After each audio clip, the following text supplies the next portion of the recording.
est le pays dans lequel les arts et les sciences ont été découverts et développés pour la première fois.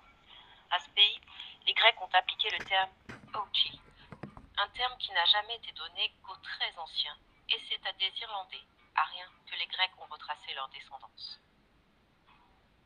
Aria signifiant classe supérieure ou statut. De l'étymologie gaélique, l'Égypte signifie la terre des Coptes ou la terre coptique. L'histoire de Critias en Égypte. Solon est donc Assias, et il parle à l'un des prêtres. Nous ne savons pas, c'est certain, mais il est évident pour moi que Solon avait la peau claire, du moins on nous le dit arien. Mais il n'était pas de la même époque, n'est-ce pas? Il était de plusieurs générations après la première race d'hommes qui a débarqué en Irlande après le déluge et a redistribué la connaissance à l'humanité à travers le monde. Et c'est de cela que parlait le prêtre. Il parlait à Solon de son peuple, les Irlandais, ou les Chaldéens, les Phéniciens, les Babyloniens, n'importe lequel des nombreux noms qu'on leur a donnés. Il y a vraiment une histoire sombre ici. Les Romains étaient les vrais Tartares, c'était eux les voleurs. Ce que nous connaissons comme la Tartarie n'est qu'un mensonge. Les Romains et les Grecs l'ont nommé ainsi en utilisant la langue des Gaulois. Avant que le christianisme n'ait commencé, les Romains y eurent la dernière et la plus longue bataille avec les druides.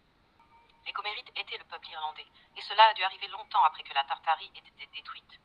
Selon la version admise aujourd'hui, la ville de Rome a été fondée au 8e siècle avant notre ère par les frères jumeaux Romulus et Rémus, qui ont été nourris par le lait d'une louve du Capitole, le symbole de cette ville. Mais il existe une autre version selon laquelle Rome a été fondée par Énée et Ulysse, qui ont donné à cette ville le nom d'une habitante de Troie, Roma. D'ailleurs, c'est de cette manière que ce nom s'écrit en latin, Roma. En admettant cela, Rome a été fondée après la guerre de Troie, à laquelle ont participé Énée et Ulysse, c'est-à-dire au XIIIe siècle avant notre ère, et pas au 8e. Sur les cartes de Jean Saunius en 1645, elle couvre la Sibérie actuelle, la Mongolie, le Kazakhstan, une partie de la Chine du Nord et même l'Alaska. Dans l'Atlas de Buach, Tartaria est liée à des terres englouties sous la glace au nord de la Sibérie. Au cours de cette interview filmée et diffusée dans le monde entier, un nom ancien refait surface, glissé à plusieurs reprises dans la bouche du président russe, la Horde d'or. Certains peuples et pays se sont développés, multipliés, se sont renforcés et enfin ont quitté la scène internationale dans l'état auquel ils s'étaient habitués. Je n'ai probablement pas besoin de citer des exemples. On peut commencer par les conquérants de la Horde, Gengis Khan et la Horde d'or, et terminer par le grand empire romain. Dans l'histoire de l'humanité, il n'y a probablement plus eu un empire tel que le grand empire romain. Toutefois, les barbares ont accumulé peu à peu leur potentiel, et sous leur coup, l'empire romain s'est effondré, parce que les barbares sont devenus de plus en plus nombreux.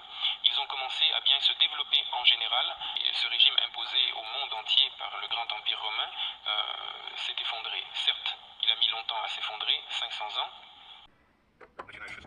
À partir du XVIe siècle, le terme de réforme est utilisé seulement en rapport avec les changements religieux de cette époque. L'opposition entre les catholiques et les protestants. Mais encore au XVe siècle, ce terme a été employé pour tous les changements sociaux et étatiques. Les premières insurrections ont eu lieu sur les territoires qui aujourd'hui appartiennent à l'Allemagne, à la Suisse et aux Pays-Bas. Au XVIe siècle, ces pays étaient composés de nombreuses principautés et de villes libres, et c'est là que la réforme a eu le plus de succès. Au résultat, en 1581, les Pays-Bas ont proclamé leur indépendance du Saint-Empire romain germanique. En Allemagne, la victoire de la réforme protestante a permis le renforcement du pouvoir des princes locaux, en créant davantage d'isolement politique et économique. Les territoires de l'Italie moderne, en 1494-1559, sont tombés sous l'autorité de l'Espagne. En 1640, le Portugal a obtenu son indépendance de l'Espagne, qui à cette époque menait des guerres quasiment contre le monde entier. De temps à autre, l'Espagne avait remporté des victoires locales et annexé de nouveaux territoires, mais finalement, elle a subi des défaites partout. Au XVIe-XVIIe siècle a eu lieu le changement des dynasties royales dans de nombreux pays européens. Par exemple, en Angleterre, les Tudors ont été remplacés par les Stuarts. En France, le trône des Valois a été usurpé par les Bourbons. En Russie, après quelques années des grands troubles, la dynastie des Rurikides a été interrompue, et en 1613, les Romanov ont accédé au trône russe. Ainsi, pratiquement pour tous les pays européens, le XVIe siècle a marqué un tournant important. Durant 3 décennies, sur les territoires européens, ont duré des guerres sanglantes, auxquelles ont participé quasiment tous les pays européens. Ce conflit armé général européen a été relaté dans l'histoire sous le nom de la guerre de 30 ans. Que la vraie histoire. Des chercheurs comme Anatoly Fomenko de Russie, un professeur très célèbre à l'université d'État de Moscou, ont présenté de nombreuses preuves concernant l'histoire du monde. Et il a montré que de nombreux exemples dans ses recherches qu'une grande partie de l'histoire du monde a été modifiée, copiée et créée de manière factice. Il montre même dans ses recherches que la plupart des périodes de l'histoire du monde ne sont qu'un mensonge total. Jetez un coup d'œil à certaines découvertes de lui et par d'autres pratiquement les mêmes. Les lignes montrent combien d'années un roi a régné. Il est plus long s'il a régné plus longtemps. Vous remarquerez que les chronologies des rois des deux nations différentes sont similaires, qu'ils sont pratiquement les mêmes rois, sauf que leurs noms ont été modifiés pour créer des fausses histoires pour différents pays.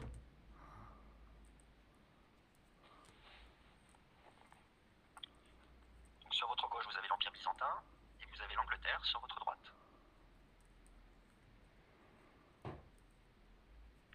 Fomenko montre le nombre d'années que ces gens ont censément gouverné dans les deux nations. Le nombre d'années est entre parenthèses.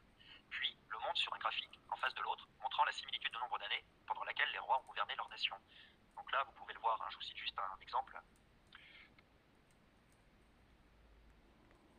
Ils pensaient avoir terminé le boulot avec les descendants des Abbassides, c'est-à-dire les Irakiens, c'est-à-dire le reste du califat en fait. Rome antique ou la vieille Rome. La capitale de cet ancien royaume africain était située dans les Bouches du Nil. Plus tard, on l'a appelée Alexandrie. Personnellement, nous allons appeler Alexandrie la première Rome. Aucune des constructions cyclopéennes connues de nos jours n'existait encore. Les pyramides et le sphinx, les temples et les obélisques n'existaient pas. Ils seront tous construits beaucoup plus tard, à l'époque des 14e, 16e siècles de notre ère. Au 10e, 11e siècle, la capitale de l'Empire a été transférée sur le Bosphore, où est apparue la ville de Ioros, située en banlieue d'Istanbul moderne.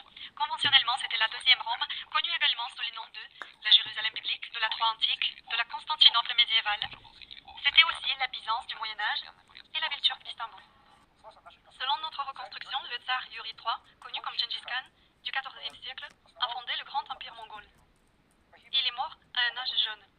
Tout comme les autres grands gouvernants de l'empire mongol, il a été enterré dans l'ancien cimetière central impérial de l'Égypte, connu aujourd'hui comme la nécropole du plateau de Gizeh.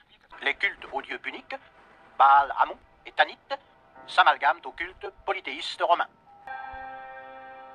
Au début du IVe siècle, tout change. L'empereur romain, Constantin, embrasse le christianisme qui devient alors la religion officielle de l'Empire romain et de ses provinces.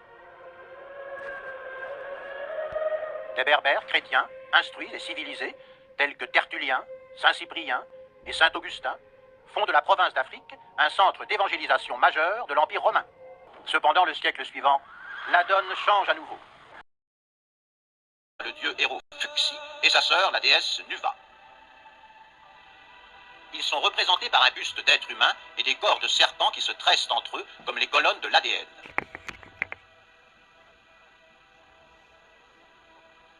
Fuxi est un dieu éducateur. Pour que les Chinois deviennent des hommes civilisés, Fuxi invente l'écriture chinoise, formule les règles morales et à bord de sa machine volante, ressemblant à une tortue, il parcourt la Chine, prônant l'union des tribus chinoises sous un même symbole, le dragon. Mais Fuxi et sa sœur ne sont pas seuls. Le dieu Huangdi, appelé l'empereur jaune, soumet les ethnies qui occupent le nord de la Chine et fixe sa capitale près de Pékin. Les Wei du Nord sont installés officiellement en 386 lorsqu'un chef d'un peuple nommé Tuoba se proclame empereur. Il conquiert une multitude de petits états et chefferies qui s'étaient développés dans le nord à la suite de la chute de la dynastie chinoise des Zin en 317. À partir de cette date, les Zin ne contrôlent plus que le sud-est de la Chine. En 398-399, les Wei, dont la capitale était située très au nord de la Chine, à Changgele, la déplacent plus au sud sur l'emplacement actuel de Datong. En 439, ils unifient totalement le nord sous leur autorité. Mais malheureusement, il y a eu une guerre qui a eu lieu en 429 et qui opposa les Wei du nord de l'empereur Taiwu aux Zhoushan, un peuple nomade qui avait établi un khanat au nord de la Chine entre les 4e et 6e siècles. Pour résumer, Mulan serait la fille aînée d'un ancien général des Wei du Nord qu'on rappelle sous les drapeaux pour lutter contre les Rouran. Des nomades, venant de Mongolie, les terribles Huns arrivent et saccagent le nord de l'Europe, repoussant en masse les peuples germaniques dans l'Empire romain. C'est le chaos. L'Empire romain, trop vaste pour être bien défendu, est alors divisé en deux, l'Empire romain d'Occident et l'Empire romain d'Orient, aussi appelé Empire byzantin. La grande guerre de Troie du XIIIe siècle de notre ère a été la première guerre mondiale du Moyen-Âge. C'était la guerre entre l'Est et l'Ouest. Elle a prédéterminé l'histoire mondiale pour plusieurs siècles à venir. Biblical description of the construction of Jerusalem actually refers to the 16th century. But at that time in the history of the Middle Ages, there was only one case of the construction of a major holy city, the construction of the Moscow Kremlin. And I'd like to point out that according to our research, the Kremlin was built in the 16th century, not in the 15th century. Book of Nehemiah. It seems that there is a description of the Moscow Kremlin in the 16th century. Ezra and Nehemiah. These books tell us that Jerusalem was captured by troops of the Babylonian king Nebuchadnezzar and was totally destroyed, but was restored 70 years later. However, the Bible does not tell us whether Jerusalem was rebuilt on the same spot where it stood before being destroyed by the Babylonian army. It is known that there were 6 fortress gates in the Moscow Kremlin when it was built, exactly the same number as in the fortress of Jerusalem described in the Bible. End of the 16th to the 18th centuries, there are 6 gates. It is clearly visible on the first exact map of the Kremlin, called the Kremlin-Grad. Spassky gates of the Moscow Kremlin. In several places in the Bible, they are called the Jerusalem gates. Passageway with gates and a barbican which connected the tower with a stone bridge. This raised bridge granted access to the barbican. Tombs of the Davidovs. This cathedral to this day serves as the burial vault of the Russian Tsars. Nehemiah, where it talks of snow and bitter cold, categorically contradicts the climatic conditions of modern Palestine and Israel.